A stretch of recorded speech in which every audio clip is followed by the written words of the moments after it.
Hello, my dear students. This is our fifth part of our chapter number 5 Principles of Inheritance and Variations. This is our chapter outline, and we are at the inheritance of one gene. This is our continuing topic, inheritance of one gene. So, as we know, previously we have seen the experiment by Mendel. We have seen the laws given by Mendel and all the experimental funda and genetical funda of this chapter. So now we are going to study codominance, that is another law of given by the Mendel and after the experiment of the Mendel. So this is the codominance. Till now we were discussing the crosses where the F1 generation resembled either of the two parents, that is called as dominance. Meaning कि F1 generation में जो भी हमें मिली थी जो generation वो अपने parents को रिसेंबल करती थी either of the two parents, मतलब या तो मेल पेरेंट या फिर फीमेल पेरेंट में से उनके कैरेक्टर्स उनके पास होते थे F1 जनरेशन में, that is called as dominance. And another chance between incomplete dominance, that is in between, मतलब कि दोनों पेरेंट्स का थोड़ा थोड़ा हिस्सा होना या फिर अधूरा हिस्सा होना, that is incomplete.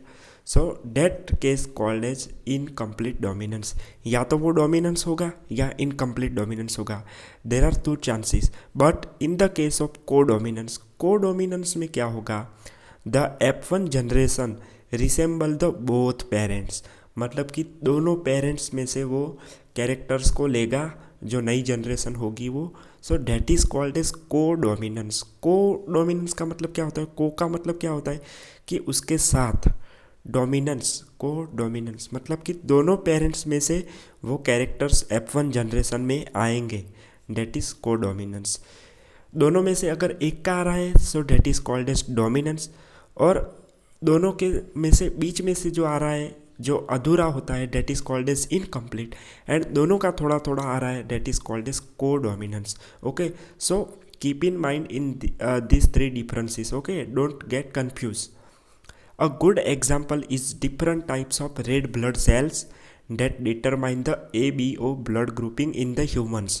So हमारे ह्यूमंस के पास रेड ब्लड सेल्स जो होते हैं उनकी सरफेस के ऊपर जो एंटीजन्स होते हैं उनकी वजह से हमारे ब्लड ग्रुप डिफरेंट होते हैं. किसी का ए पॉजिटिव होता है, किसी का बी पॉजिटिव होता है, किसी का ओ नेगेटिव होता है, ओ पॉजिटिव होता है. सो हमारे ह्यूमंस के अंदर ऐसे ब्लड ग्रुप्स देते हैं that is depend on the RBC. हमारा रेड ब्लड सेल्स जो है हमारे ब्लड के अंदर, उस सेल के ऊपर कौन सा एंटीजन प्रेजेंट होता है, कौन सी शुगर उसके ऊपर बन रही है, उसके हिसाब से हमारा ब्लड ग्रुप डिफरेंट होता है. और ये एक जेनेटिक भी है. हमारे पेरेंट्स का जो ब्लड ग्रुप होता है, हमारे पेरेंट्स में से किसी का भी ब्लड ग्रुप हमारे के अंदर आने के चांसेस होते हैं. So ABO blood groups are control by the gene. वो हमेशा जीन्स से ही कंट्रोल होता है हमारा blood grouping. So that's why we can say that कि हमारे पेरेंट्स में से भी हमको ब्लड ग्रुप मिल सकता है और थोड़ा सा डिफरेंट भी हो सकता है, that is genetic, depend on genetic. The plasma membrane of the red blood cell has a sugar polymer that produce from its surface and the kind of sugar that is controlled by the gene. मैंने जैसे आपको बताया कि उसके sugar और उसके पास कौन सा एंटीजन है उसके ऊपर डिपेंड होता है कि हमारा ब्लड ग्रुप कौन सा होगा. सो जो रेड ब्लड सेल्स के जो प्लाज्मा मेम्ब्रेन होती है वहाँ से वो शुगर पॉलीमर प्रोड्यूस करेगा उसकी सरफेस के ऊपर, and the kind of sugar that is control by gene. So the gene I, capital I gene has the 3 alleles. यहाँ पर जो I जीन है उसके 3 अलील्स होते हैं. जनरली हमने 2 अलील्स वाला केस देखा था ऑलरेडी मेंडल के एक्सपेरिमेंट में. सो यहाँ पर 3 अलील्स हैं I जीन के, IA, IB and small I. 3 alleles of the I gene. Now the alleles IA and IB produce slightly different form of the sugar while allele I does not produce any sugar. So IA और IB दोनों अलग अलग different sugars produce करेंगे, but जो small I वाला जो allele है वो शुगर प्रोड्यूस नहीं करेगा, because humans are the diploid organisms, each person possess any two of the three I genes. सो हम जो ह्यूमंस है वो डिप्लॉयड ऑर्गेनिजम्स है, मतलब कि हमारे पास दो अलील्स होते हैं, हमारे एक जीन के पास दो अलील होते हैं। यहाँ पर एक जीन के 3 अलील है, तो ऐसा चांसेस होता है कि इन तीनों जीन के अलील में से हमको कोई दो तो मिलेंगे ही मिलेंगे, because humans are the diploid. So humans के पास 3 में से 2 अलील आएंगे, चाहे वो IA IB हो, चाहे वो IA I हो। तो जैसी भी जितनी भी पॉसिबिलिटी बनती है, we will see. So IA and IB are the completely dominant over the small I, मतलब कि ये तीनों अलील है उसमें से भी डोमिनेंट होंगे। सो IA और IB जो है डोमिनेंट होते हैं स्मॉल आई के ऊपर। So we can say that when IA and small I are present, the only IA will express. So dominant का मतलब क्या होता है कि दो जीन में से एक बड़ा होता है, वही एक्सप्रेस होगा, वही कैरेक्टर देगा। So that is called as dominant. तो स्मॉल आई है उसके ऊपर IA वाला डोमिनेंट होगा, because I does not produce any sugar. जो स्मॉल आई है वो शुगर प्रोड्यूस नहीं करता है, डेट्स वाई वो डोमिनेंट है। उसकी वजह से IA की वजह से वो प्रोड्यूस करेगा क्या, शुगर प्रोड्यूस करेगा। और IB and small I are present and that will express is the IB। Okay, so यहाँ पर भी IB डोमिनेंट होता है, IA and IB are the dominant.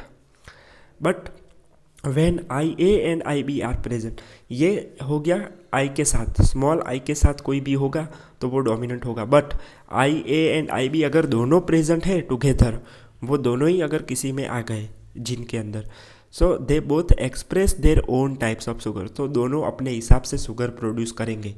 Okay, so this is because of codominance. तो यहाँ पर आप लोग पूरी तरह से समझ सकते हो कि को डोमिनेंस क्या होता है, मतलब कि दोनों अलील टुगेदर है, प्रेजेंट है, दोनों अलील एक ही जीन में प्रेजेंट है, IA IB, और वो दोनों अपना काम कर रहे हैं और दोनों अपने अलग अलग डिफरेंट शुगर प्रोड्यूस कर रहे हैं। So that is called as codominance. तो नई जनरेशन जो भी आएगी, उनकी नया जो जीन आएगा वो दोनों का काम करता होगा, that's why that is called as codominance. So red blood cell have the both A and B types of sugar. So अभी हमारे जो RBC होते हैं उनके पास A एंड B टाइप्स की शुगर्स होती है। ये सब जीन्स के ऊपर डिपेंड करता है कि कौन सा जीन एक्सप्रेस हो रहा है, कौन सा अलील एक्सप्रेस हो रहा है। Since there are 3 different alleles, there are 6 different combination. यहाँ पर 3 अलील की वजह से, यहाँ पर अगर हम कॉम्बिनेशन की बात करें तो हमको 6 डिफरेंट कॉम्बिनेशन मिलेंगे जीनोटाइप के of the human ABO blood types. So we will see in the table 5.2। So how many phenotype are possible. अगर जीनोटाइप हमको ये 6 डिफरेंट मिल रहे हैं तो हमको कितने फिनोटाइप मिलेंगे, we have to think that.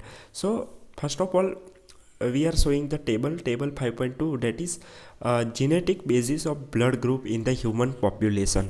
So अगर पेरेंट 1 में से हमको IA अलील मिला है और पेरेंट 2 में से भी IA अलील मिला है, सो जीनोटाइप ऑफस्प्रिंग का जो जीनोटाइप होगा, जो आने वाला जो बेबीज होगा, उसका ब्लड टाइप A हो सकता है, A ही होगा, बिकॉज IA एक ही जीन का दोनों सेम अलील यहाँ पर एक्सप्रेस हो रहे हैं, that's why the blood type of the offspring will be the A।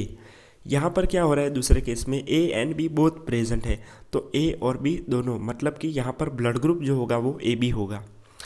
Similarly you can see, अगर I है तो I तो रेसेसिव है, उसके ऊपर डोमिनेंट कौन सा है, A, तो यहाँ पर A होगा।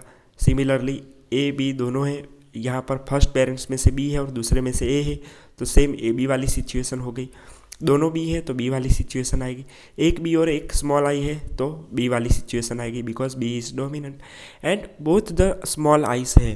तो स्मॉल आइस तो कोई शुगर प्रोड्यूस करता ही नहीं है, तो new blood group that is O positive भी हो सकता है, O नेगेटिव भी हो सकता है। सिमिलरली AB B पॉजिटिव और नेगेटिव भी हो सकते हैं। सो फिनोटाइप हमको कितने डिफरेंट मिल रहे हैं, you have to think. Okay, so this are the combination, 6 different combination can be produce. So do you realize that the example of ABO blood grouping is also provide a good example of multiple alleles? So ये ABO blood grouping का एक जो example है, ये एक multiple alleles का भी एक very good example of multiple allele the phenomenon, another different phenomenon कि मल्टीपल alleles. यहाँ पर हमने 3 alleles देखे, so we can say another that is multiple allele situation. So here you can see that there are more than 2, that is 3 alleles we are studying already. So governing the same character, यहाँ पर 3 allele है, तीनों allele के एक ही काम है, उसके blood group में वो डिपेंड करता है. So since in an individual only 2 alleles can be present, multiple alleles can be found only when the population studies are made. So अगर हम population studies देखेंगे, डिफरेंट पॉपुलेशन में जाकर हम स्टडीज़ करेंगे, तो we can get a result of multiple allele कि उन लोगों में मल्टीपल अलील भी एक्सप्रेस हो रहा है. Okay, so this is about the experimental. So occasionally a single gene product में produce more than one effect here. Okay, so यहाँ पर क्या हो रहा है, 3 अलील तो होते हैं बट सिंगल जीन प्रोडक्ट में produce more than one effect. So 3 allele की वजह से यहाँ इफेक्ट जो होगी वो कुछ डिफरेंट ही हमको देखने को मिलेगी. For example starch synthesis in the P seeds, जो हमने पी प्लांट्स जो देखे थे उसके जो सीड्स होते हैं, जो हम मटर खाते हैं, उसमें जो स्टार्च होता है, स्टार्च का सिंथेसिस जो हो रहा है that is controlled by the one gene. Only one gene होता है कि वो स्टार्च सिंथेसिस को कंट्रोल करता है, और उस जीन के पास 2 अलील्स होते हैं, that is capital B and small B. So starch is a synthesized effectively by the both the capital B, that is homozygote. होमो का मतलब क्या होता है, सेम. सो यहाँ पर दोनों कैपिटल बी सेम है, so that is homozygotes, and therefore large starch grains are the produce. So यहाँ पर दोनों कैपिटल बी हैं, और वो जो बी है वो स्टार्च प्रोड्यूस करने के लिए कंपलसरी होता है कैपिटल बी. सो यहाँ पर लार्ज स्टार्च प्रोड्यूस होगा. But in contrast small b homozygotes have the lesser efficiency. यहाँ मतलब क्या हुआ कि स्मॉल बी अगर हो रहा है एक्सप्रेस, सो वो स्टार्च में बहुत कम स्टार्च प्रोड्यूस करेगा and produce the smaller starch grain. So after the maturation of seed, capital B seeds are round and the small b seeds are the wrinkle. So हमको जो सीड मिलेंगे वो seed mature जब होंगे, सो जो starch वाले जो सीड्स हैं, कैपिटल बी वाले जो सीड्स हैं, वो हमको थोड़े अच्छे, बहुत अच्छे राउंड शेप में मिलेंगे, और जो स्मॉल बी वाले सीड है जिसमें स्टार्च कम है वो थोड़े से रिंकल होंगे. रिंकल होना मतलब इरेग्युलर शेप होगा, बिकॉज उनमें स्टार्च कम है. Now heterozygote produce the round seed, so we can say the capital B seems to be the dominant allele. अगर हेटेरोजाइगोट की हम बात करें, मतलब कि कैपिटल बी भी है और स्मॉल बी भी है, स्मॉल और कैपिटल दोनों एक साथ हैं, so that is heterozygote, both are the different. So उस केस में क्या होगा कि कैपिटल बी है वो हमको डोमिनेंट अलील मिलता है, मतलब कि हमको राउंड सीड ही मिलेंगे. हेटेरोजाइगोट है तो भी हमको राउंड सीड मिल रहे हैं. इसका मतलब तो यही हुआ कि जो कैपिटल बी है वही एक्सप्रेस हुआ है यहाँ पर. But the starch grain produce are of the intermediate size in the baby seeds. But यहाँ पर क्या होगा, सीड तो हमको राउंड मिलेंगे, लेकिन जो स्टार्च प्रोड्यूस हो रहा है वो इंटरमीडिएट साइज का मिलेगा. मतलब कि कैपिटल बी अगर बोथ होंगे उससे थोड़ा सा कम स्टार्च हमको प्रोड्यूस हुआ मिलेगा. So if starch grain size is consider as the phenotype, then from this angle the alleles show the incomplete dominance. So यहाँ पर हम क्या कह सकते हैं कि ये इनकम्प्लीट डोमिनेंस हुआ है यहाँ पर, बिकॉज यहाँ पर स्टार्च ग्रेन का जो साइज़ है वो अगर हम उस हिसाब से बात करें तो हम बोल सकते हैं कि ये इनकम्प्लीट डोमिनेंस हुआ है. मतलब कि आइदर एक पेरेंट का कंप्लीट डोमिनेंस नहीं हुआ है, that's why the incomplete dominance. So therefore dominance is not an autonomous feature of a gene or product that it has information for.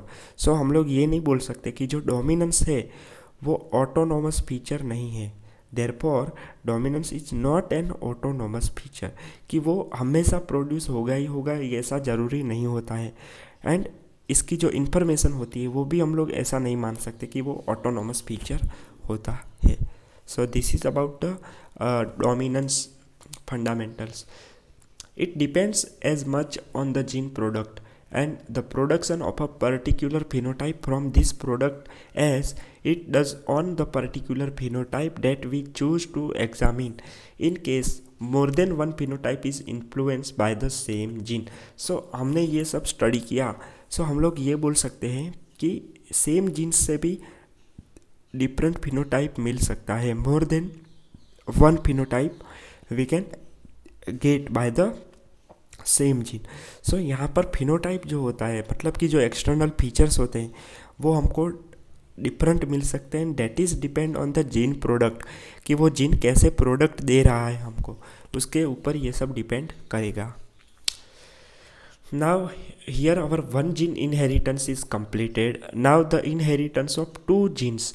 अगर हम टू जीन्स की बात करें कि टू जीन्स हम एक्सपेरिमेंट अगर करें कि टू जीन्स कैसे हम रिप्रोड्यूस करवाएंगे हम एक्सपेरिमेंट के अंदर, और वो उनकी आने वाली जो जनरेशन होगी, ऑफस्प्रिंग होगा, वो हमको कैसा मिलेगा। We will see in this topic कि अभी टू जीन्स का इनहेरिटेंस कैसे होता है।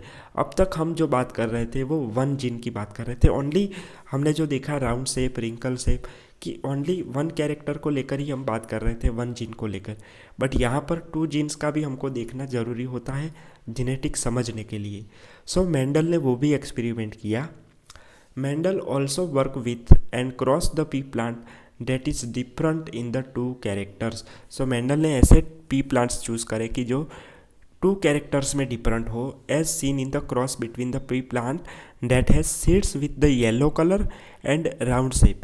ऐसे प्लांट्स उन्होंने चूज़ किए कि एक प्लांट ऐसा लिया कि जो येलो कलर का सीड देता हो और राउंड शेप में सीड देता हो, और दूसरा प्लांट उन्होंने कैसा चूज़ किया, ग्रीन कलर के सीड देता हो और wrinkle shape that is irregular shape के उसके सीड्स हों। सो वैसे प्लांट्स उन्होंने चूज़ किए कि दोनों में दो दो कैरेक्टर्स उन्होंने चूज़ किए, एक शेप उसका और एक उसका colour. So we can get the 4 different characters. So Mendel found that the seeds resulting from the crossing of the parents had the yellow colored and round shaped seed। so Mendel ने क्या किया कि parents के बीच में उन्होंने जो crossing किया था उसमें क्या रिजल्ट मिला कि येलो कलर के सीड मिले और राउंड शेप के सीड मिले उन लोगों को।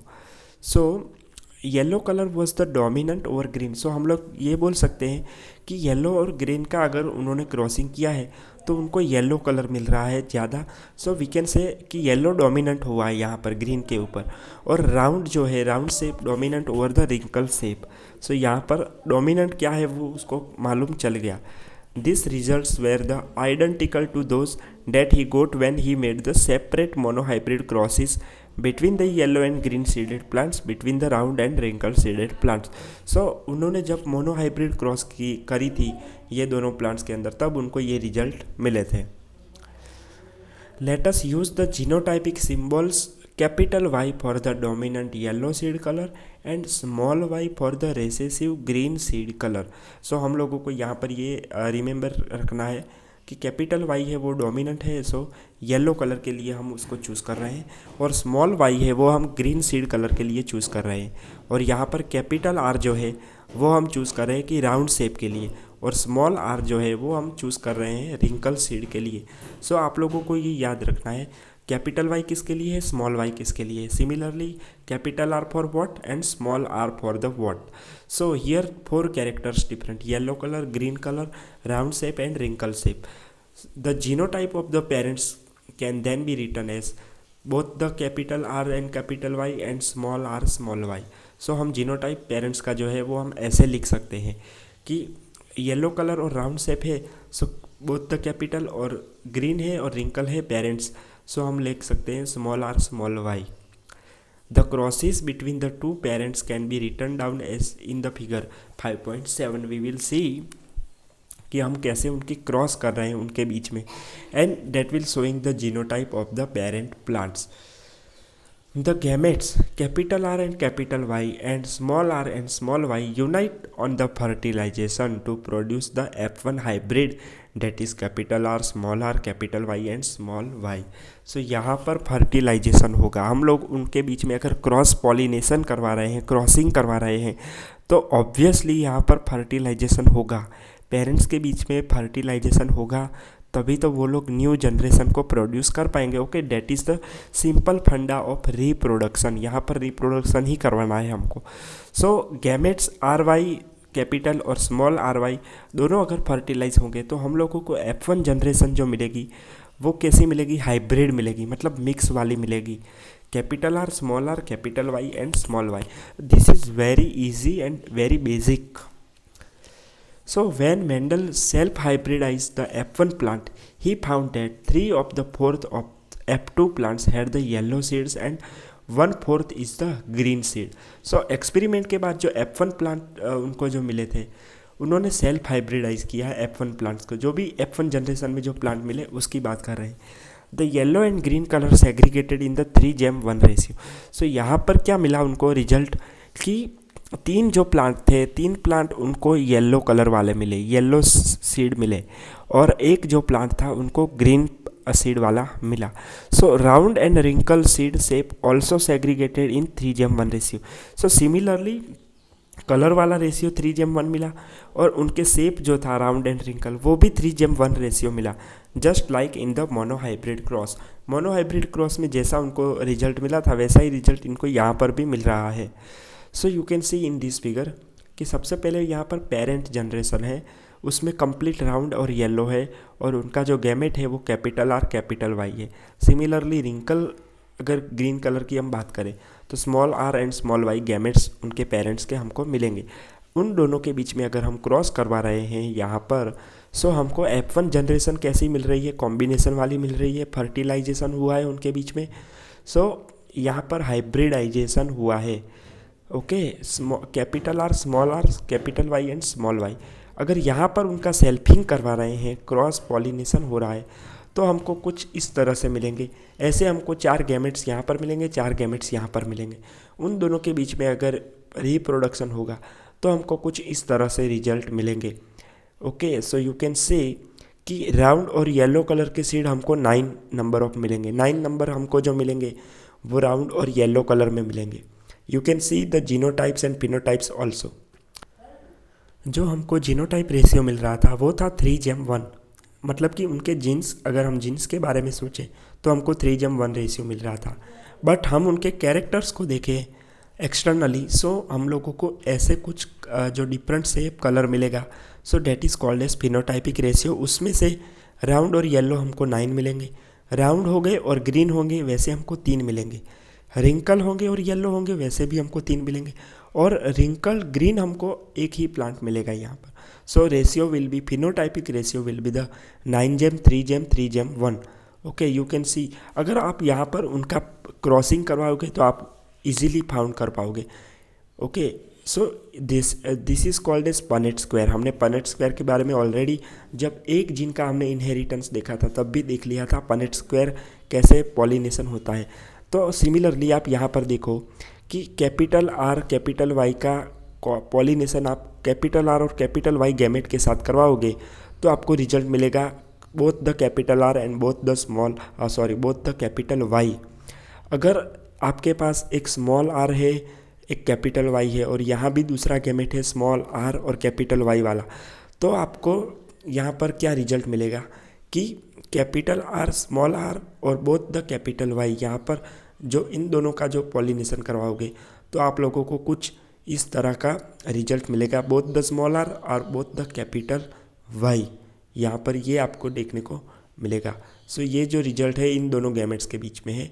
और इसका जो फिनोटाइप होगा, स्मॉल आर है इसका मतलब कि रिंकल शेप होगा, इरेग्युलर शेप होगा और येलो कलर होगा यहाँ पर.